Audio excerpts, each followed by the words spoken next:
크리스마스의 진리, 이런 제목으로 말씀 전하겠습니다. 어제 크리스마스 잘 보내셨나요? 네. 어떻게 보내셨어요? 즐거우셨어요?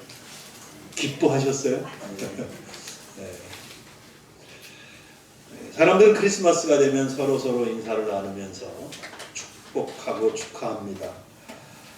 그런데 사실 정직하게 말씀드려서 모두가 같은 마음으로 그렇게 하는 것은 아닙니다. 같은 이유 때문에 그렇게 하는 것은 아니에요. 사람들이 크리스마스를 기뻐하고 축하하는 이유가 우리 기독교인들과 항상 같지는 않다, 그렇게 생각을 합니다. 여러분, 우리가 기독교인으로서 크리스마스를 축하하고 기뻐하는 이유는 크리스마스의 진리 때문입니다. 그러면 크리스마스의 진리는 무엇일까요? 성경 전체에서 본문에서처럼 크리스마스의 진리를 명확하게 드러내주고 있는 곳이 없습니다. 본문 말씀을 통해서 오늘 다시 한번 크리스마스의 진리를 여러분 마음에 새기는 시간이 되기를 예수님의 이름으로 축원합니다. 본문 보면 크리스마스는 첫째, 예수는 하나님의 본체이시며 하나님과 동등하신 분이다 라는 사실을 말해줍니다. 많은 사람들이 아기 예수의 탄생과 함께 시작되었다고 생각해요. 기독교는 예수의 탄생과 함께 시작됐다고 생각해요. 많은 사람들이 실제로 그렇게 생각합니다. 여러분, 그러나 그렇지 않습니다.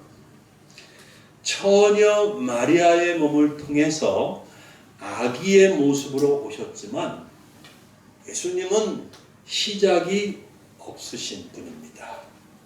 예수님은 영원 전부터 계셨던 분입니다. 아멘. 영원 전부터 계신 하나님이십니다. 기독교는 삼위일체 하나님을 믿습니다. 즉 하나님은 성부 하나님, 성자 하나님, 성령 하나님, 이렇게 삼위가 계시고 그 삼위는 한 본체이신 한 분 하나님이시다 라고 믿는 것이 우리 기독교인들의 삼위일체 신앙이에요. 우리 기독교는 삼위일체 하나님을 믿습니다.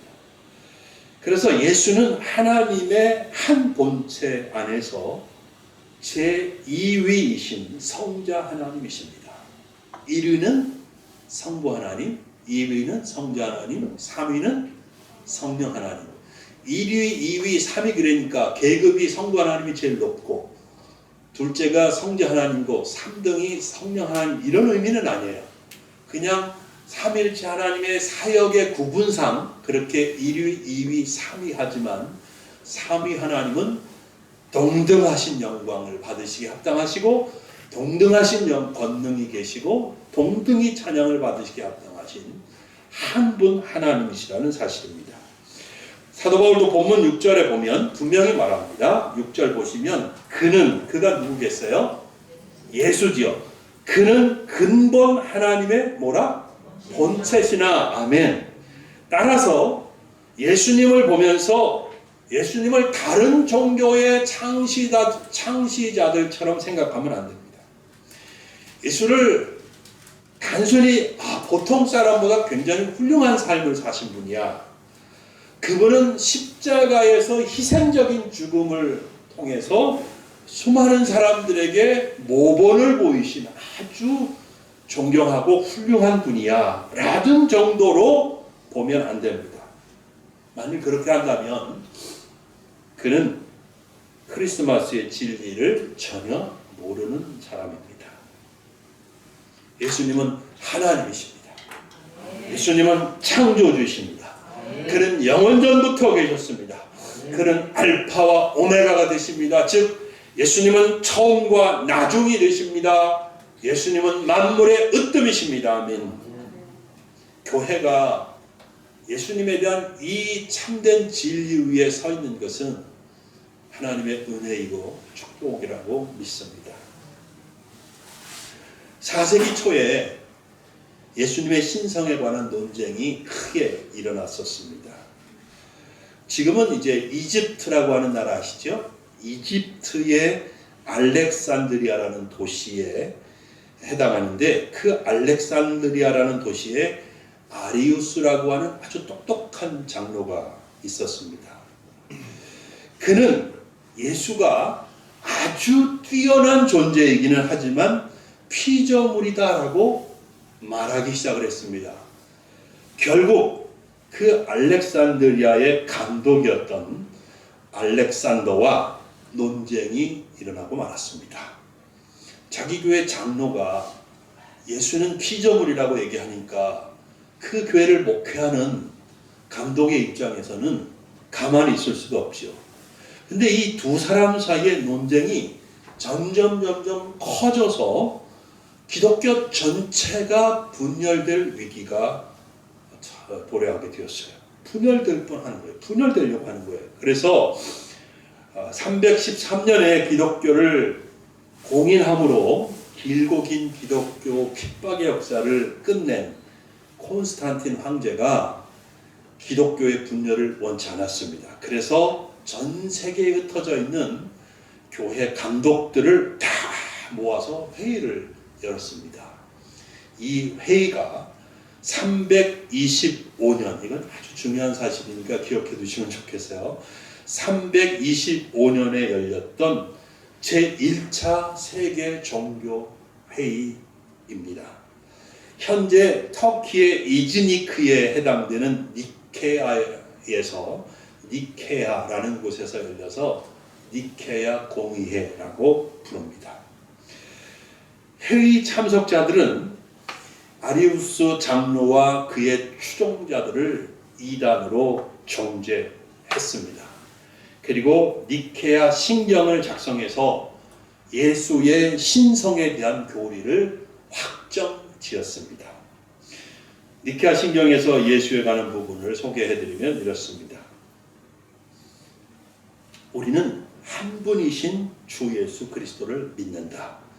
그분은 하나님의 외아들이시며 아버지에게서 나셨으며 곧 아버지의 본질에서 나셨다. 하나님에게서 나신 하나님이시며 빛에서 나신 빛이시며 참 하나님에게서 나신 참 하나님이시다. 그분은 창조되지 않고 나셨으며 아버지와 본질에서 같으시다. 이렇게 신경을 작성했습니다.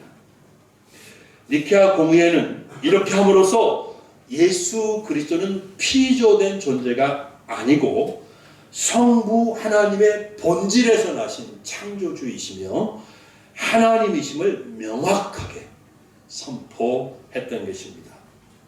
그러므로 여러분, 우리는 분명히 알고 믿어야 합니다. 아기의 모습으로 이 땅에 오신 예수님은 영원전부터 존재하셨던 하나님이시라는 사실. 교회가 325년에 이 복된 진리를 확정한 것은 하나님의 은혜이고 축복이었다. 이렇게 믿으시기를 바랍니다.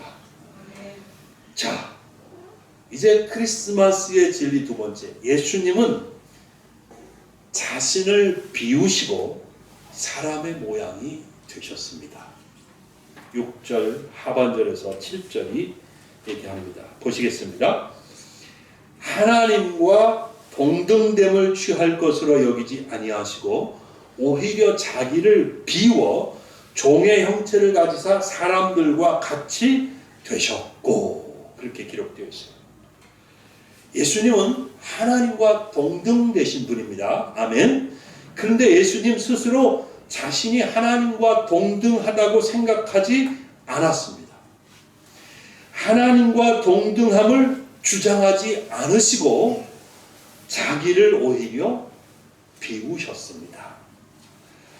자기를 비우셨다는 말씀은 하나님으로서 자기 신이 가지신 영광, 존귀, 위엄, 능력, 권세, 이 모든 것을 다 내려놓으셨다는 말입니다. 영어 성경에 보면 예수님 자신이 자신을 아무것도 아닌 것으로 만들었다, 그렇게 표현을 하고 있습니다. 스스로 나는 아무것도 아니다, 하나님이신 그분이 나는 아무것도 아니야, 이렇게 생각하셨다는 거예요. 이게 자신을 비우셨다는 말이에요. 예수님은 그렇게 자신을 아무것도 아닌 것으로 여기시고 종의 형체를 입으셨습니다. 사람이 되셔서 이 땅에 오셨습니다. 여러분, 예수님은 기꺼이 이 땅에 오셨습니다. 죄 때문에 썩는 냄새가 진동하는 이곳에 기꺼이 오셨습니다.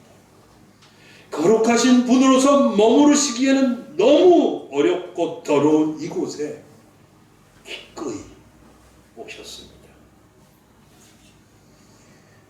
크리스마스는 하나님이 모든 것을 버리시고 스스로 자신을 낮추시고 사람이 되셨다는 것을 뜻합니다. 그래서 크리스마스는 하나님이 우리를 얼마나 사랑하셨는지 명확하게 보여줍니다. 예수님 자신도 기쁘게 하나님의 뜻에 순종하심으로써 우리를 사랑하시며 구원하시기를 기뻐하셨다는 것을 보여줍니다. 여러분, 이것이 크리스마스의 진리입니다. 우리는 낮아지는 것을 좋아하지 않습니다. 좋으신 분 있으세요? 낮아지는 것. 낮아지는 것, 낮은 곳으로 가는 것 쉽지 않아요. 정말 사실 싫습니다. 제가 청년일 때 주일학교 여름성경학교가 끝나고 난 다음에 교사로 수고한 교사들, 또 이렇게 식사 챙겨주시고 간식 챙겨주시느라고 봉사하신 집사님들, 권사님들 다 함께 담임 목사님을 모시고, 그 당시 용인 조금 차 타고 가서 경치 좋고 조용하고 맑은 물이 흐르는, 어디로 갈게요? 개울 다리 밑으로 소풍을 갔습니다. 다리 밑에 가면 좋아요. 해도 다 가려주고 바람도 잘 불고 거기서 고기도 잡아먹을 수 있고, 하여튼 그리로 소풍을 가서 하루 동안 재밌고 즐거운 시간을 보내고 돌아온 적이 있어요. 근데 만일 저한테 야 좋지, 근데 너 이 다리 밑에서 그럼 계속 살아라 그랬으면 저는 정말 싫었을 거예요. 왜냐하면 제가 어렸을 때 보면 그 고향에 이렇게 큰 개울이 흐르고 있었는데 그 다리 밑에 거지들이 살고 있었거든요. 그런 거 보신 분 많죠. 다리 밑에는 거지들이 이렇게 모로 그냥 이렇게 대충 막아놓고 벽 쪽으로 해서 그래갖고 사셨어요. 그런 걸 봤어요. 정말 사람은 누구나 높은 곳에 있다가 낮은 곳으로 가는 거 싫습니다. 부자로 살다가 가난하게 되는 거 너무 싫은 일이에요. 권력을 잡고 있었는데 그 권력을 내려놓고 낮은 곳으로 내려가야 된다? 너무 싫지요. 사람들은 이것이 싫습니다. 우리들은 이런 게 싫어요. 근데 여러분, 그럼에도 불구하고 기꺼이 낮아지는 분들이 있습니다. 아프리카 오지나 동남아 오지에 가서 사역하는 선교사님들이에요. 기독교 TV를 보다 보면 가끔 그런 분들 있어요. 뭐 거의 선교사님들이 그러신 분들이죠. 여러분, 이분들은 자신의 모든 것을 다 내려놓으신 분들이에요. 안전하고 편안한 삶을 내려놓았어요. 입맛에 맞는 맛있는 음식 먹고 즐기는 거, 이거 다 포기한 거예요. 깨끗하고 좋은 옷 입고 사는 거, 이거 다 그냥 던져버린 거예요. 안락한 잠자리 예전하게 포기한 거예요. 익숙한 문화, 그래서 편안하고 인생을 즐기면서 사는 그런 거 다 내던지고 포기한 분들이잖아요. 그리고 가서 그 오지에 가서 그들이 먹는 음식 같이 먹고 그들이 잠자는 것과 비슷하게 자면서 그렇게 현지인들과 함께 복음 전하면서 사는 거예요. 어떻게 그렇게 할 수 있을까? 어떻게 그렇게 할 수 있을까? 스스로 자신을 비우시고 하늘의 영광 보좌를 떠나 이 땅에 내려오셔서 죄인들을 사랑하시고 구원하신 하나님의 사랑, 예수님의 사랑을 알기 때문 아닐까요? 예. 그거 알기 때문에, 그거 체험했기 때문에 그런 거예요. 저는 이게 정답이라고 생각해요. 이게 진실입니다. 사도 바울도 자신의 삶이 변한 것에 대해서 고백합니다. 그도 말합니다. 하나님의 사랑, 예수님의 사랑을 알았기 때문이라고 말해요. 고린도후서 5장 14절에서 바울이 이렇게 말합니다. 그리스도의 사랑이 우리를 강권하시는 거야. 무슨 말이에요? 내가 그리스도의 사랑을 체험하고 나니까, 내가 그리스도의 사랑을 알고 나니까 내가 이렇게 달려가지 않을 수가 없더라. 내가 그리스도의 사랑을 체험하고 나니까 이런 삶을 살지 않을 수 없더라. 이 말 아닙니까? 그리스도의 사랑이 우리를 강권하십니다. 여러분, 크리스마스의 진리는 우리에게 자신을 비우라고 가르칩니다. 예수는 하나님의 뜻을 이루시기 위해서 자신을 비우셨습니다. 우리를 구원하기 위해 기꺼이 자신을 내려놓으셨습니다. 그러므로 예수님을 따르는 기독교인은 사람들 위해 자신을 높이려고 하지 않습니다. 자신이 가진 것을 휘두르며 자랑하지 않습니다. 오히려 종의 마음과 자세를 가지고 다른 사람을 섬기려고 합니다. 이게 기독교인이에요. 만일 교회가 예수님처럼 자신을 비울 줄 안다면 이 세상에 예수님을 온전히 보여줄 수 있을 거예요. 교회마다 아름답고 은혜가 넘치는 교회가 될 것입니다. 정말로 교회는 이 땅 가운데서 이 세상의 빛이 되기에 충분할 것입니다. 아멘. 우리 교회가 그렇게 되기를 바랍니다. 여러분이 그렇게 되기를 바랍니다. 자, 크리스마스의 세 번째 진리는 예수님은 십자가에 죽기까지 하나님께 복종하셨습니다.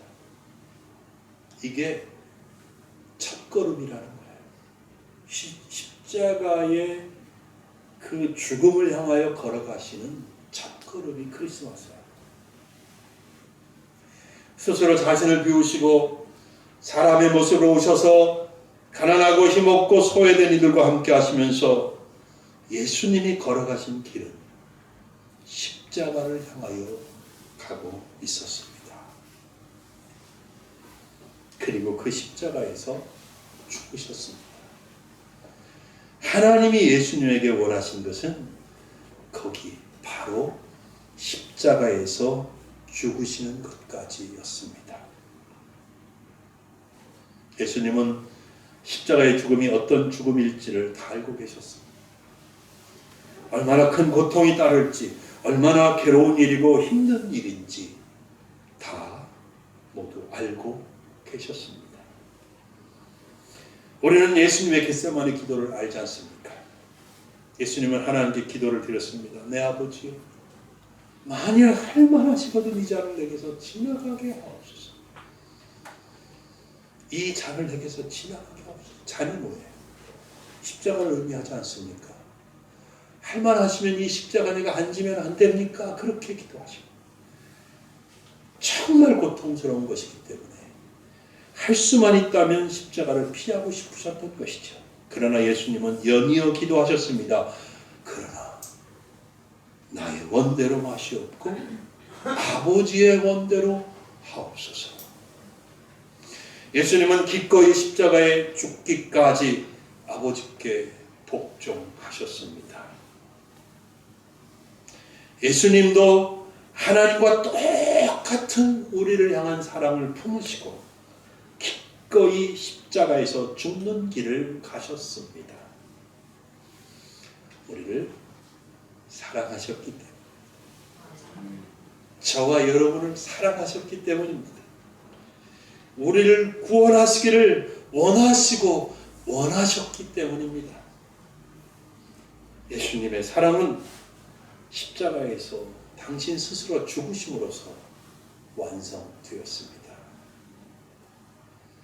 그래서 말씀드린 것처럼 크리스마스는 십자가를 향하여 나아가시는 예수님의 첫걸음입니다. 그리고 그 길을 계속 걸어 가셨던 것입니다. 누구나 살려고 하고 누구나 사는 길을 향하여 가려고 하지. 그렇지 않습니까? 근데 예수님은 죽음을 향하여 나가셨습니다.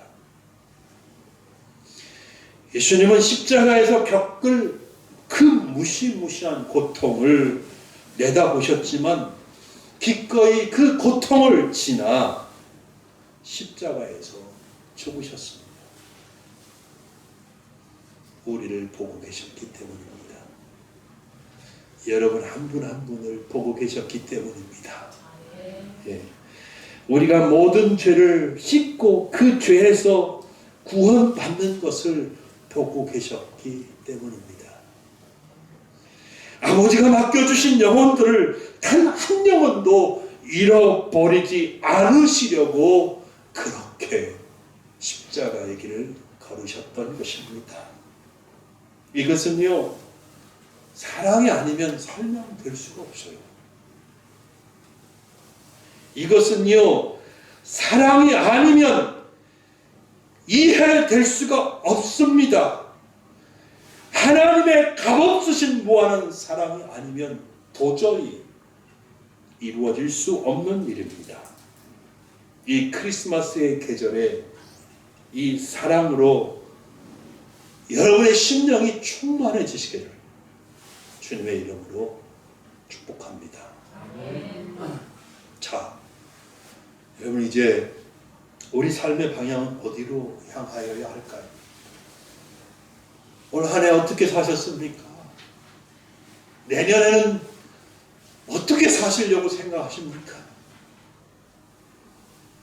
내년에 여러분의 계획은 무엇입니까?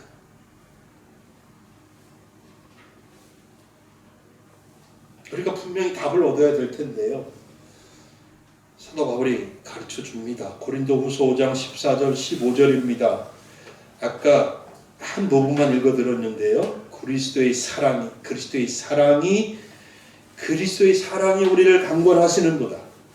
우리가 생각하건대 한 사람이 모든 사람을 대신하여 죽었은즉 모든 사람이 죽은 것이라.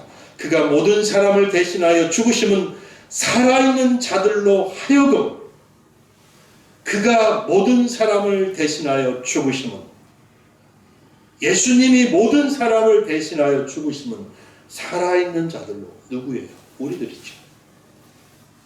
우리들로 하여금 다시는 그들 자신을 위하여 살지 않고 다시는 우리 자신을 위하여 살지 않고 오직 그들을 대신하여 죽었다가 다시 살아나신 오직 우리를 대신하여 죽었다가 다시 살아나신 이를 위하여 예수를 위하여 살게 하려 하니라. 즉 여러분 우리의 삶은 이제 우리를 위하여 죽었다가 다시 살아나신 예수 그리스도를 위한 삶이라는 거죠.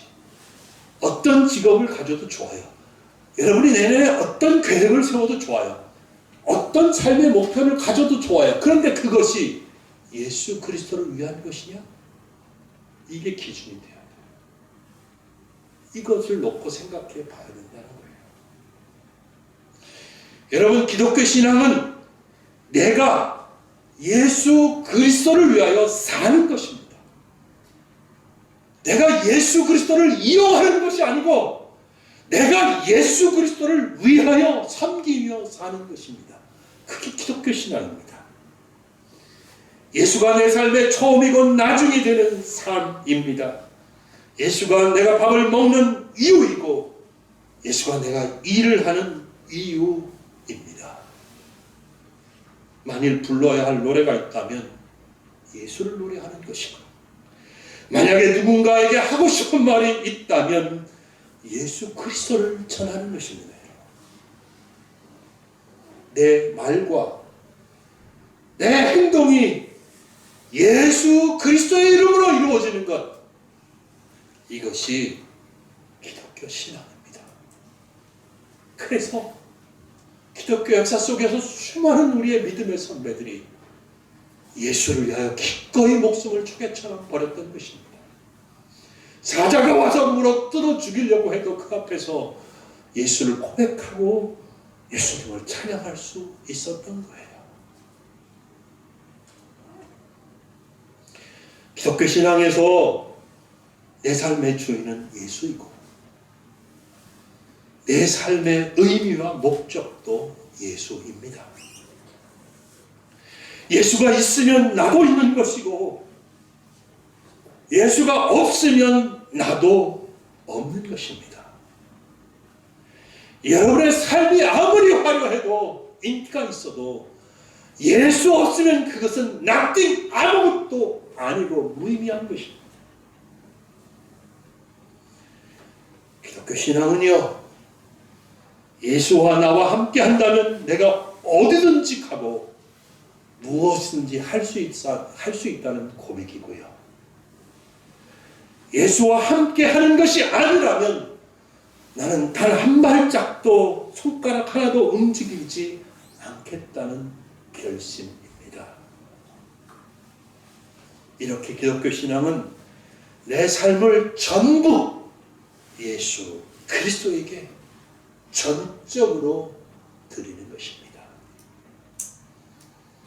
내가 내 멋대로 살다가 필요하면 예수 이름 부르고, 내가 내 좋은 대로 살고 내 좋은 곳에 가다가 어렵고 힘들어지면 예수님 도와주세요 라고 부르는 것이 기독교 신앙이 아니라, 처음부터 끝까지 아침부터 저녁까지 깨어있건 잠잘 때건 내가 예수 그리스도에게 속한 사람으로 사는 것이 기독교 신앙입니다. 이제 말씀을 맺겠습니다. 사랑하는 우리 신림성원교회 여러분, 오늘 우리의 마지막 주일입니다. 올 한 해 예수님과 함께 사셨는지요? 어떤 삶을 사셨습니까? 예수님과 함께한 삶이었다고 고백하실 수 있으신가요? 여러분, 우리는 예수의 이름으로 구원받았고 예수의 이름으로 사는 사람들입니다. 예수의 이름으로 사는 사람들입니다. 이제부터 우리는 기도만 예수의 이름으로 하지 마시고요, 말도 예수의 이름으로 하십시다. 입술의 모든 말도, 사람에게 하는 말도 예수의 이름으로 합시다. 우리의 모든 행동도 예수의 이름으로 합시다. 예수의 이름으로 다른 사람들을 대하십시다. 내년에는 예수님의 영광을 위해서 사는 사람들이 됩시다. 내년에는 우리 삶이 온통 우리 주 예수 그리스도로 충만해지면 좋겠습니다. 내년에는 우리 삶의 모습이 온통 예수 그리스도를 드러내는 그런 사람들이 되기를 기도합니다. 사람들이 여러분의 얼굴을 보시면서 어머, 예수님 얼굴 보는 것 같아요. 여러분의 마음씨를 느끼면서 예수님의 마음을 느끼는 것 같아요. 여러분의 사는 모습을 보면서 예수님이 사신 것 같이 보여요. 이런 말을 들을 수 있어야 되지 않겠습니까? 우리 내년에는 그렇게 사십시다. 어떤 계획을 세우든지, 어떤 목표를 가지시든지, 어떤 삶의 패턴을 가지고 가시든지, 어떤 취미 생활을 하시든지 그렇게 삽시다. 내 안에서 예수 그리스도가 존귀하게 되는 그런 우리 교회 성도님들의 삶이 되시기를 예수님의 이름으로 축복합니다. 기도하겠습니다.